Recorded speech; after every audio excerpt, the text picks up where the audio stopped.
É um grande desafio falar de São Tomás de Aquino, porque todos sabemos da grande intelectualidade que ele deixou. É um legado irrepetível na minha concepção, um legado irrepetível, porque Santo Tomás ele vai da filosofia à psicologia. Não por acaso, nós temos hoje institutos de Santo Tomás de Aquino dedicados a tratamento psicológico. O tomismo ganhou hoje uma conotação voltada ao trabalho de psicólogos no Brasil e no mundo. Então, dada a importância do trabalho dele para a humanidade. Então, ele deixa um legado para nós que é muito além do contexto apenas do catolicismo. Quem quiser estudá-lo com um espírito de busca pela verdade, independentemente da sua crença, vai encontrar ali uma riqueza fenomenal. Então, falar de São Tomás de Aquino é uma responsabilidade muito grande. E rapidamente comentando sobre mim, em duas palavras, que vale o contexto. Eu também sou casado, inclusive a minha esposa Lívia acabou de chegar, e sou católico, e a gente está nessa jornada de busca por uma vida de, como diz o Frederico Binato, meu amigo também que está aqui, de errar menos. E Santo Tomás deixa uma mensagem muito importante nesse sentido para nós. Mas antes de falar do livro, que é o tema principal da palestra, né, da nossa conversa, eu farei aqui eu quero dar um passo atrás, apenas para contextualizar a gente no que diz respeito à vida humana como um todo. Tem um filósofo espanhol que eu gosto muito chamado Julián Marías, e ele tem um conceito nesse livro aqui, o Mapa do Mundo Pessoal. Ele trouxe um conceito diferente chamado futuriço, que é a perspectiva da vida humana como nós temos percebam com calma, que todos nós temos um quê de futuro entranhado na nossa cabeça. A gente está sempre projetando alguma coisa. Isso é uma realidade da vida humana, né? No fundo, a gente quer a busca principal do nosso futuro mental e espiritual e da alma é a felicidade na ponta. Mas, independentemente de todo esse recorte, nós necessariamente temos sempre uma projeção dentro de nós. Então, essa característica futurista do ser humano, e é uma terminologia nova, né? Quando eu descobri essa terminologia foi uma surpresa, ela está dentro de nós. E aliado a isso, a gente tem sempre um drama na vida também. Porque a vida humana é um pouco dramática, né? Você não sabe se amanhã seu secretário vai estar passando mão e não vai trabalhar, Carlos Eduardo. É um certo drama da incerteza que nós temos na vida, né? Isso está conosco o tempo inteiro. Isso é uma realidade concreta da nossa vida cotidiana. Então, para falar de virtude, a gente precisa falar um pouco disso. Por quê? Porque a virtude vai acontecer quando você é convidado a agir exatamente de forma contrária. Né? Quando o teu filho fizer uma travessura e você não conseguir, você será convidado a se irar com ele, e aí você vai buscar a virtude da paciência para agir naquela situação. Porque senão não é virtude. Então, a vida humana com esse drama, ela traz para nós esse contexto, e isso é belo demais, se a gente for parar para pensar. No fundo, é ao mesmo tempo um drama, mas é ao mesmo tempo uma grande beleza. Porque concordam que se nós fôssemos os detentores do futuro e de saber o futuro, estaríamos assumindo um lugar que não é nosso? Aí a gente estaria tentando se igualar com o próprio Criador. Estaríamos sendo, em última análise, muito soberbos. Então, a vida humana, nesse drama de, ao mesmo tempo, dramática, futurista, traz consigo também uma grande beleza. E aí a gente entra no contexto de falar um pouco sobre o livro. Primeira coisa que eu quero comentar com vocês, são 11 lições. Santo Tomás, ele escreveu 11 lições nesse livro aqui, da editora Eclésia, 11 lições sobre a virtude, comentário ao segundo livro da Ética de Aristóteles. Bom, são 11 lições. E para nós falarmos adequadamente dessas 11 lições, nós precisaríamos de muito tempo. Tá? Por essa razão, eu recortei para falarmos de 3. Da primeira, da sexta e da 11ª. A virtude, a origem da virtude, a virtude como espécie de hábito e os modos de aquisição da virtude. Justamente porque são início, meio e fim de todo o raciocínio de Santo Tomás.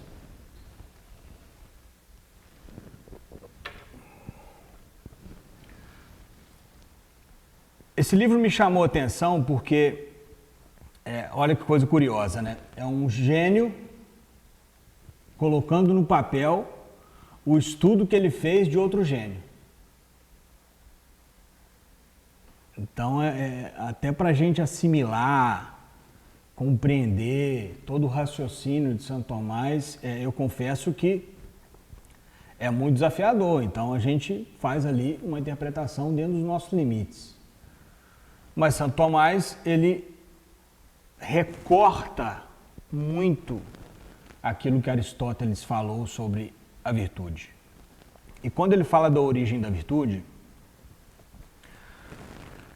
ele faz ali uma contextualização no aspecto de que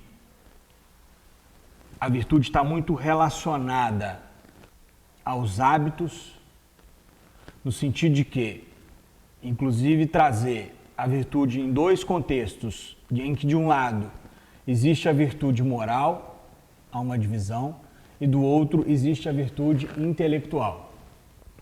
A virtude moral, ela vai necessariamente ser aprendida pela experimentação prática, segundo o que o Santo Tomás traz no estudo feito por ele. Então, a virtude moral vai sendo construída por meio da experimentação prática, ao passo que a virtude intelectual, ela ganha um contorno e um contexto e consistência na medida em que a moral vai se solidificando e ela acontece por meio do ensinamento, da doutrina. Então, é um jogo, é como se fosse uma espiral entre o sujeito se prepara com a virtude moral, se prepara moralmente para recepcionar a virtude intelectual. E nesse ciclo virtuoso vai se tornando, em último cabo, uma pessoa boa. Né? E aí com isso ele fala da importância da educação, que aparece como instrumento primário de formação da virtude. Aí quando ele fala desse exemplo, ele traz também justamente a necessidade de começar a educação moral das crianças mesmo. Por isso que certos hábitos, e sejam eles bons, eles vão sendo formados lá na infância, que vão se solidificando para que a pessoa chegue numa fase adulta bem formada e a partir dali faça as suas escolhas. Né? Então, nesse contexto, virtude moral versus a intelectual, trazendo ali uma compreensão de que há de fato uma hierarquia na ética do indivíduo, onde o domínio das emoções e ações precede o refinamento intelectual. Então, quer dizer, é muito comum a gente perceber, isso existe, a gente vê inclusive no dia a dia, na profissão, pessoas intelectualmente muito preparadas, mas moralmente, emocionalmente muito despreparadas, que não sabem lidar com as mínimas situações de problemas do dia a dia. Né? É o sujeito que é um Einstein na academia, mas trata o porteiro de forma rude, de forma ruim, de forma inadequada, trata a esposa em casa de forma muito mal, trata os seus de forma muito mal, muito inadequada. Então, tudo bem, na intelectualidade ele até conseguiu atingir um patamar importante, mas no dia a dia, com os demais, ele não consegue conviver bem ou não consegue tratá-los bem. Né? E assim, a virtude como hábito. Né? A virtude como hábito dentro do contexto da virtude moral, principalmente.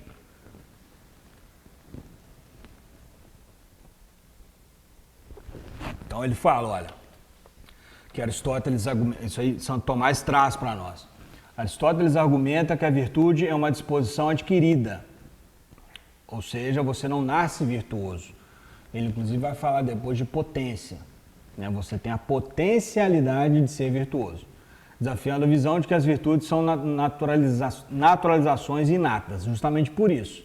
Então você não... Aí, aqui nós não vamos trazer o contexto das virtudes como um todo, das 4 cardeais e das 3 teologais. Então não vamos falar disso aqui agora. É só para a gente introduzir esse assunto de virtude. E aqui sim, Aristóteles fala, logicamente, das virtudes humanas. E aí poderíamos falar claramente, num contexto de construção histórico e filosófica, de que seriam as virtudes cardeais o assunto. Mas propriamente ele fala das virtudes humanas, né? Não vai trazer aqui fé, esperança e caridade para a conversa, né? Porque não é o objeto do próprio estudo dele. O processo de aquisição da virtude, e aí sim no aspecto moral, né, é impacto da repetição. Bem, quando ele estuda, no estudo feito, ele traz muito a perspectiva de que a virtude vai sendo adquirida por meio da repetição. Né? Então, o sujeito se torna corajoso na medida em que ele vai enfrentando certos medos. Então, ele pega um medo específico que ele tem, começa a enfrentar, e aquilo vai se enfraquecendo, ele vai se tornando mais forte do que aquele medo, trazendo para uma coisa bem pragmática mesmo. Né? A prática regular, portanto, uma ideia de que encontra o eco nas diversas teorias contemporâneas sobre o desenvolvimento de habilidades e comportamento. Se a gente for pegar o que há, eu não vou falar nem de filosofia moderna, eu vou falar de teorias comportamentais que hoje a gente encontra, tudo bebeu nessa água aqui. No fundo tem fonte, a fonte e a essência do que há hoje, do ponto de vista comportamental, tido como psicologia moderna, ou psicologia do comportamento, ou a própria perspectiva das ciências comportamentais da atualidade, todas elas, sem exceção, elas vão beber na fonte dos filósofos clássicos, depois tem elementos de Santo Tomás também. Inclusive Aristóteles critica justamente essa perspectiva de que não há virtude por naturalidade. Nós vamos necessariamente precisar forjar essas virtudes. A gente nasce com um ambiente propício e uma potência de se tornar virtuoso. E para por aí. A gente precisa se esforçar para poder conquistar a capacidade de ser virtuoso. E aí, claro, ele fala de duas coisas interessantes. A virtude e a corrupção. Aqui nós temos a dualidade da prática, né? Dito de outro modo. O sujeito que consegue se tornar virtuoso, nós vamos ver logo na frente, que ele vai estar no justo meio, que Aristóteles falava. Nem mais, nem menos, no meio. Né? Então, é uma pessoa que não é corajosa demais, mas também não é um covarde. E aqui entra o problema, porque se você vai ser corajoso demais nessa questão de dualidade da prática, você pode cair no excesso e com isso você vai quebrar e corromper a perspectiva de ser virtuoso, porque você vai se exceder. Por outro lado, é a mesma coisa. Se você não se enfrenta a situação que está exigindo de você uma certa energia, automaticamente você está sendo covarde e foge do justo meio. Então, a dualidade é justamente isso. Se você tornar-se supostamente virtuoso demais e não tiver cuidado com isso, você vai acabar se excedendo e deixa de ser virtude.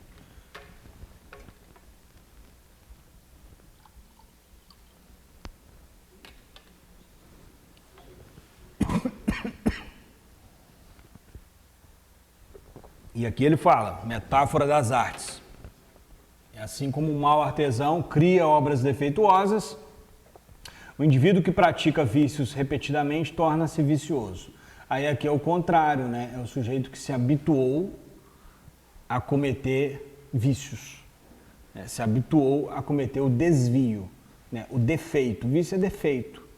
E é um defeito, quando se torna vício, ele é um defeito enraizado, ele se cristalizou. E para quebrar isso, a virtude entra como um remédio contra o vício. Então, essa comparação enfatiza a importância do ensino e da supervisão para o desenvolvimento moral. Bem, no contexto da primeira lição, nessa identificação de virtude, virtude moral, virtude intelectual, nós temos um fechamento. Bom, a virtude como conquista prática. A virtude não é um estado alcançado passivamente, mas uma conquista contínua que exige disciplina, prática e uma orientação adequada. Isso levanta questões sobre o papel das instituições e da sociedade na formação moral dos indivíduos. E por que não dizer também da própria família? Porque aqui começa, se a gente pegando um breve fechamento, uma pessoa bem formada no seu ambiente familiar, embora tenha liberdade, tenha livre-arbítrio, mas a propensão para ela se tornar no futuro uma pessoa virtuosa é muito maior. A potência para isso acontecer acaba aumentando. Lição 6. Virtude como uma espécie de hábito. Exploração da natureza da virtude. Aqui ele faz uma distinção, inclusive destacando o conceito de virtude como um hábito que capacita o ser humano a realizar boas ações de maneira consistente. Quando a gente vai... percebam, eu gosto de um exemplo, que é o exemplo da coragem, que eu li num livro de um padre espanhol. Ele cita a seguinte situação: 2 amigos conversando. E esses 2 amigos têm um amigo em comum. Um dos amigos começa a ser maledicente em relação àquele amigo em comum que não está presente. O amigo que estava ouvindo precisou recrutar dentro de si uma coragem para poder repreender o amigo que falava mal do amigo ausente. Então, o que isso significa? Na medida em que ele fala que a construção da virtude ela vai sendo capacitando o ser humano para realizar boas ações de maneira consistente, isso se dá no pequeno e no muito. Então, essa é uma situação que aparentemente é pequena. Mas esse mesmo sujeito, na hora que for necessário, ele vai talvez arriscar a sua vida para ajudar alguém. Ou vai fazer um gesto um pouco mais amplo, porque ele se capacitou naquela pequena situação ali. Definição de virtude. Virtude e a boa obra. E aqui entra uma coisa interessante. A virtude não apenas torna um homem bom, mas também assegura que suas ações sejam boas. A definição de virtude como aquilo que permite a boa obra coloca ênfase na eficácia moral, sugerindo que a virtude deve ser julgada por seus resultados práticos. O que isso significa? A virtude não é discursiva, ela vai estar sempre relacionada ao que você faz concretamente. Então, não há a possibilidade de comportar muito uma dualidade entre o que você fala e o que você faz. Você vai acabar se afastando do contexto do que é virtude. Aqui o justo meio. O conceito de justo meio. A ideia do justo meio é central para a ética aristotélica. Aristóteles argumenta que a virtude é um meio termo entre 2 extremos, que são os vícios de excesso e deficiência. A dificuldade em atingir esse equilíbrio reflete a complexidade da vida moral. Aplicação subjetiva e objetiva. O justo meio varia de pessoa para pessoa, dependendo das circunstâncias. Isso leva a uma visão flexível da moralidade, onde as regras não são universais, mas adaptáveis às condições individuais.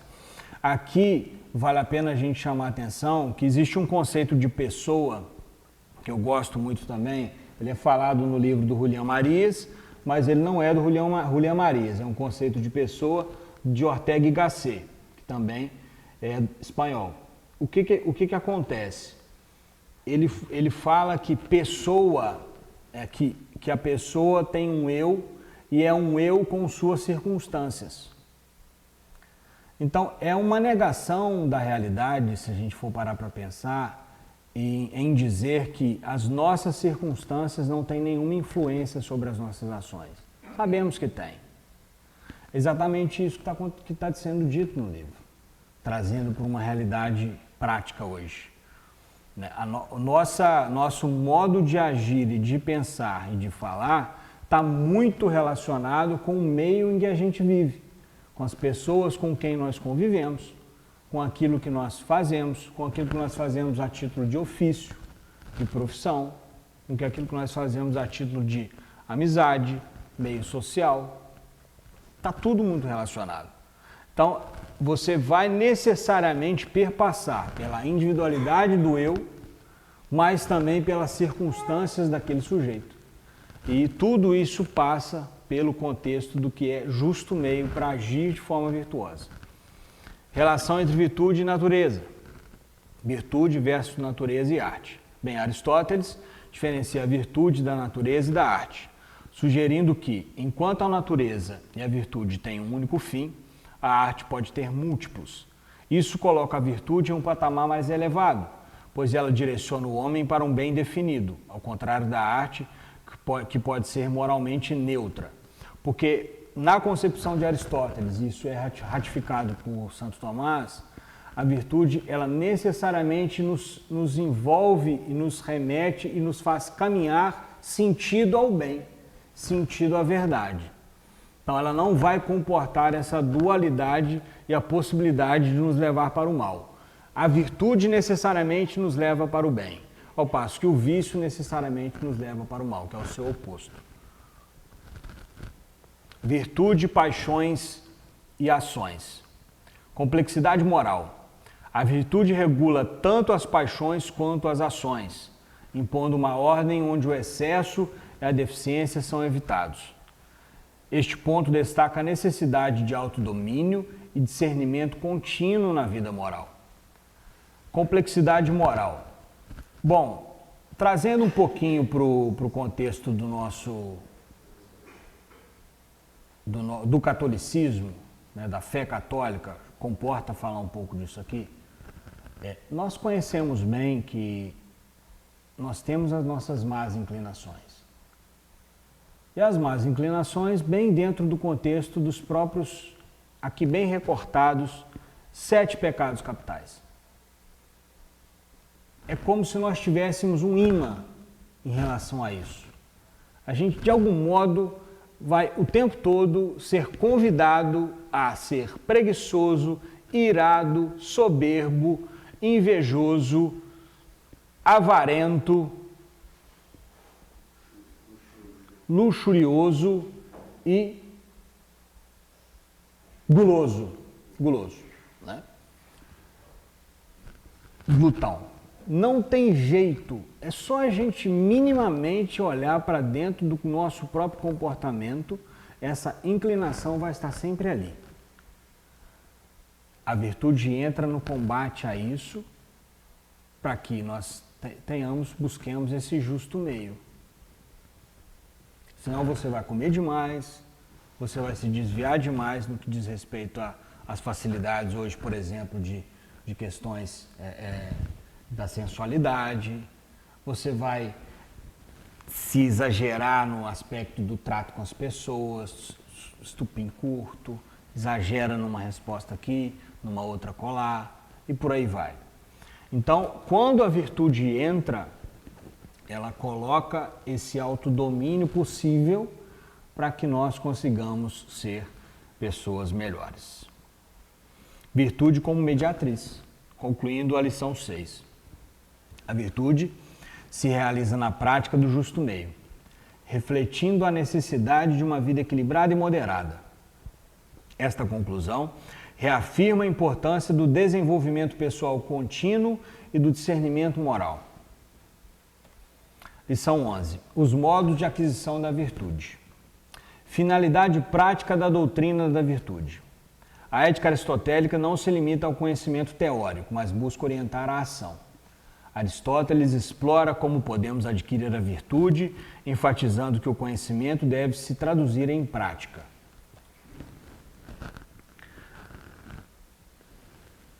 A primeira coisa que nós devemos pensar quando o assunto é virtude é compreender o que realmente se trata agir com virtude.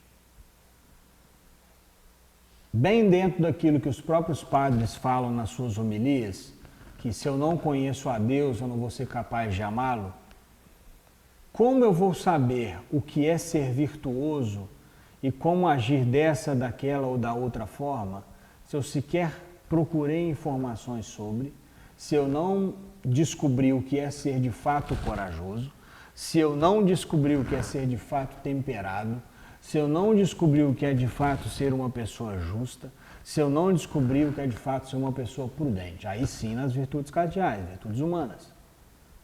Então, se eu não sei minimamente o que é ser prudente, temperado, corajoso e aí forte na fortaleza e ao mesmo tempo uma pessoa com um senso de justiça, se eu não sei isso, não sei recortar isso, dar nome às coisas, dificilmente eu vou conseguir colocar isso no meu ambiente, na ação concreta minha do dia a dia, na minha relação com os demais, começando pela minha casa e com todas as pessoas com as quais eu me relaciono.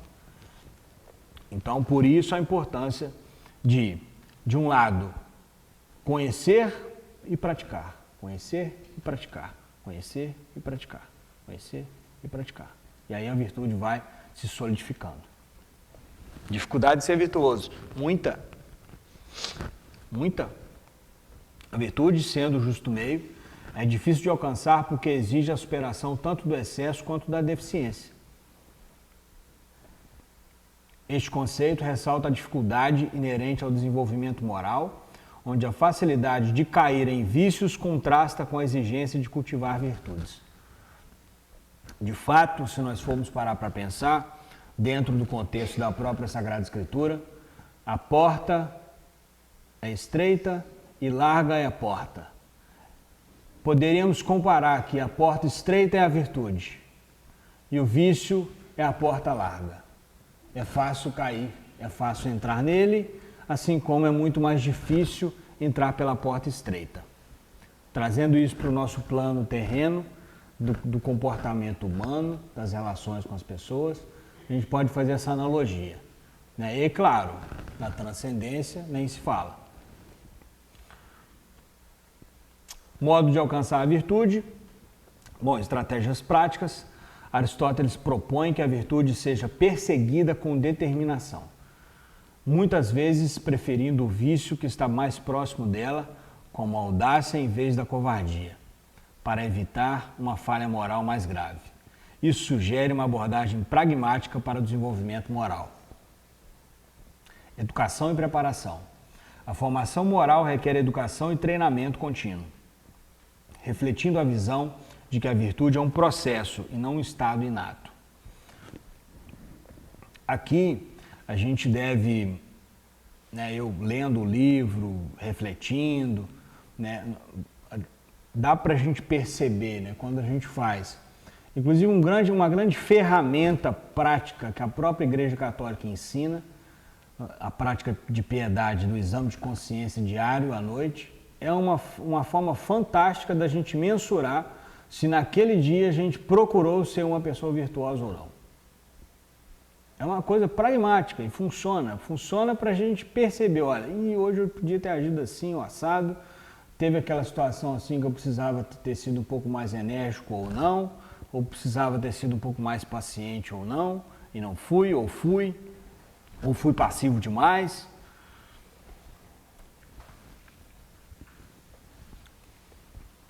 Regra universal e particular da virtude. Embora as circunstâncias individuais variem, Aristóteles sugere que certos princípios universais podem guiar a busca pela virtude, como a necessidade de evitar excessos de prazer. Isso implica uma ética que, embora adaptável, possui fundamentos sólidos e comuns. Aqui, nós temos que entender uma coisa importante. Isso é até da própria antropologia.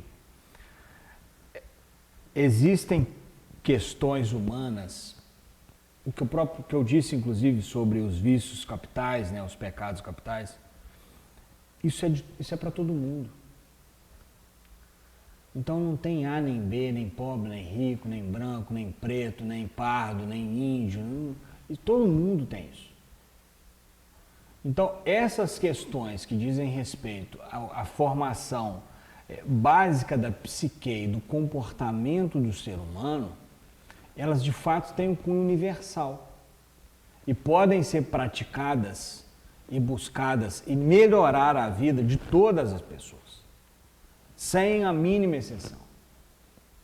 Porque na antropologia nós vamos perceber que o comportamento humano, do ponto de vista individual e coletivo, eles têm uma relação muito íntima, porque ele é formado por padrões. Então, os padrões comportamentais vão forjando aquilo que o indivíduo faz enquanto indivíduo, mas que acaba refletindo naquela microcomunidade dele e que vai se reverberar para toda uma sociedade. Então, aqui a gente tem a oportunidade de perceber que busca pela virtude é uma coisa universal e os vícios que nos fazem desvirtuar da virtude também são coisas universais. E para concluir, a lição 11, a virtude como ideal alcançável. Apesar das dificuldades, Aristóteles conclui que é possível alcançar a virtude através de um esforço contínuo e cuidadoso. Ele reconhece as limitações humanas, mas insiste que o desenvolvimento moral é possível com a prática e a orientação adequadas. Aqui a gente fecha, nós fechamos a análise de 3 das 11 lições do livro de Santo Tomás. Mas eu não vou terminar por aqui. Eu tomei a liberdade de incluir uma pequena reflexão baseada no livro A Conquista das Virtudes, do padre Francisco Fausto, que é um livro também muito bom, que ele trabalha algumas questões que vão nos provocar a refletir que tem virtudes que são falsas virtudes. Então ele também traz um contexto bastante interessante para que nós tenhamos uma visão ampla daquilo que nós podemos fazer e praticar, mas ao mesmo tempo tenhamos cuidado para que isso não seja uma miragem, não seja uma falsidade. E ele traz a definição de virtude, né, falando como hábito bom, inclusive ele fundamenta, logicamente, naquilo que Santo Tomás fala. Ele é um padre que está vivo ainda, tem 90 e poucos anos, faz um trabalho em São Paulo com universitários e é nascido na Espanha, mas ao mesmo tempo ele traz também como é que a gente pode falar, uma reflexão sobre virtude, de como se fosse um alerta para nós. Olha, isso não é virtude, cuidado. Então, ele traz essa perspectiva aqui, de virtudes versus pseudo-virtudes. É uma distinção entre virtudes genuínas e pseudo-virtudes que são enganadoras como miragens do deserto. Foco no capítulo. O foco é em como essas miragens podem desviar uma pessoa da verdadeira moralidade cristã. Virtudes vitrine. Atitudes e comportamentos exibidos com o propósito de ganhar aprovação ou louvor dos outros. O objetivo não é a prática do bem em si, mas a obtenção de reconhecimento. Exemplo, a prática de boas ações para ganhar elogios ou melhorar a própria imagem diante da sociedade. Virtudes de espelho. A vaidade não se expressa apenas externamente, mas também internamente, onde a pessoa se envaidece e admira suas próprias qualidades, levando à autossatisfação egoísta. Exemplo, uma pessoa que se considera virtuosa porque não comete pecados, mas na verdade é orgulhosa e autossuficiente, como no exemplo bíblico do fariseu que se exaltava em suas orações. Tipos de pseudo-virtudes: hábitos rotineiros. Conceito: práticas que, embora aparentemente corretas, são realizadas de forma mecânica e sem verdadeira intenção moral. São atos desprovidos de alma, realizados por mera obrigação ou hábito. Exemplo: uma pessoa que cumpre suas obrigações religiosas ou profissionais sem entusiasmo ou vontade de melhorar, simplesmente para manter uma aparência de virtude. Tipos de pseudo-virtudes, inclinações temperamentais. Conceito: ações que se assemelham a virtudes, mas que na realidade são apenas reflexos de uma inclinação natural ou temperamental sem esforço consciente para o bem. Primeiro sinal: ausência de esforço em adquirir outras virtudes que não são naturalmente fáceis ou agradáveis. Exemplo: uma pessoa naturalmente amável e sociável se comporta bem em situações confortáveis, mas evita qualquer sacrifício ou esforço para adquirir virtudes que exigem abnegação. Segundo sinal: duplicidade de comportamento, onde a pessoa é virtuosa em situações que lhe agradam, mas mostra uma face completamente diferente em situações que requerem sacrifício ou abnegação. Exemplo: um indivíduo que é generoso e gentil fora de casa, mas egoísta e insuportável no ambiente familiar. Virtudes fogueira. Virtudes que brilham intensamente por um breve período, como uma fogueira, mas que não têm sustentação e rapidamente se apagam, deixando apenas cinzas. Pessoas que mostram coragem ou bravura em situações extremas, mas que falham em praticar virtudes cotidianas e mais consistentes, como a pontualidade ou a constância no trabalho. Desmascarando as miragens. Importância da identificação. A importância de identificar e rejeitar as pseudo-virtudes que não passam de enganos que desvirtuam a vida moral. Nós precisamos, isso aqui chama atenção de novo. Com tranquilidade no coração, sabedores de que somos falhos, um bom exame de consciência no final do dia ajuda bastante.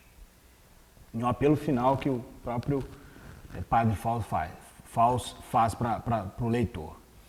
Ele faz um apelo à sinceridade e à autocrítica, encorajando o leitor a buscar a verdadeira virtude, que é sólida, duradoura e orientada para o bem genuíno, sem a busca de aprovação externa ou autoengano. Para concluir, eu vou fazer a leitura de um trecho que eu gosto muito do livro Caminho, de José Maria Escrivá. Que a tua vida não seja uma vida estéril.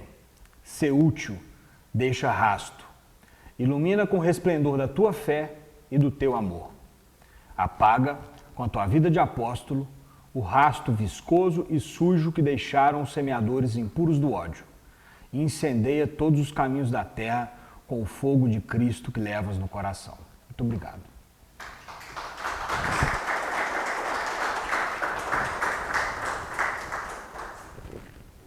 Abre para perguntas, se quiser fazer alguma colocação, alguma pergunta.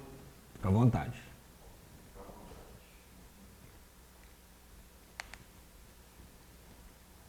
Vou fazer uma. Tancredo, de que forma que as virtudes teologais podem contribuir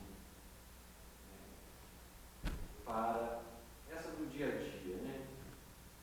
Essa ligação das virtudes, vamos dizer, humanas com as teologais? Você poderia falar sobre isso? Posso. Com base no próprio Padre Fausto. Ele ensina nesse livro que as virtudes teologais ele faz uma comparação que é interessante. É como se ele fizesse a seguinte comparação. As virtudes cardeais são a base, são o alicerce. Mas o edifício na construção só vai se completar com o todo que chega e se acopla a ele.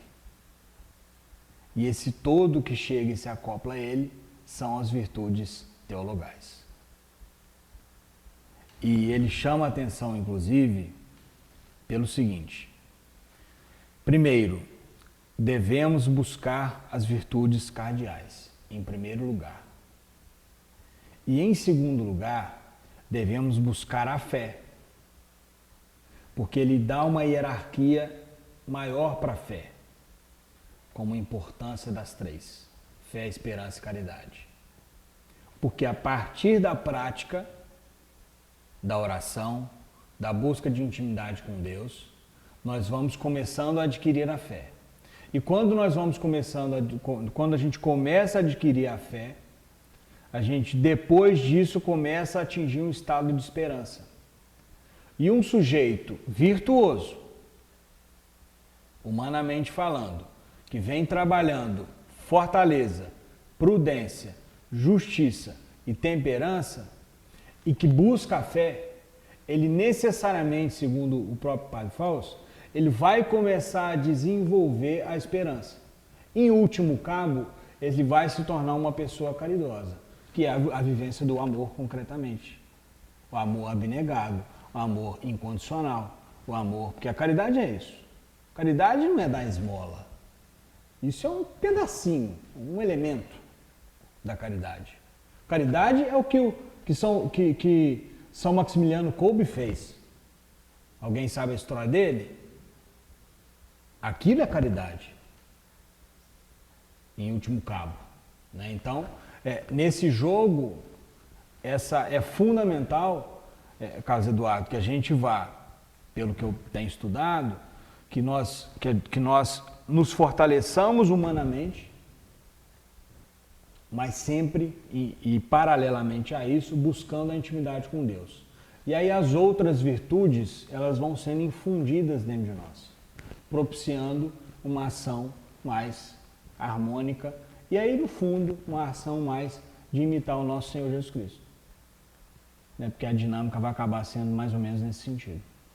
Né? Então, a base, né, a gente fala de alicerce, as virtudes cardeais, mas que não vão completar jamais a construção do prédio. Que em cima delas chegarão as virtudes teologais para completar a construção. Que é um ser humano bem formado, que vai praticar o bem e que, em último cabo, vai ser um imitador de Cristo, aqui na Terra.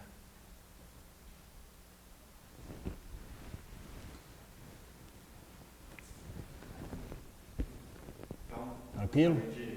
Agradecer, foi uma palestra maravilhosa, aprendemos bastante e nos enriqueceu como já esperava saber que assim.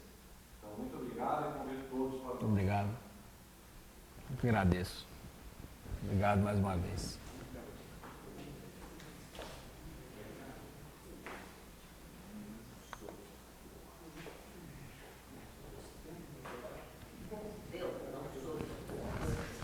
Opa. Rapaz, eu fechei ele. Podia?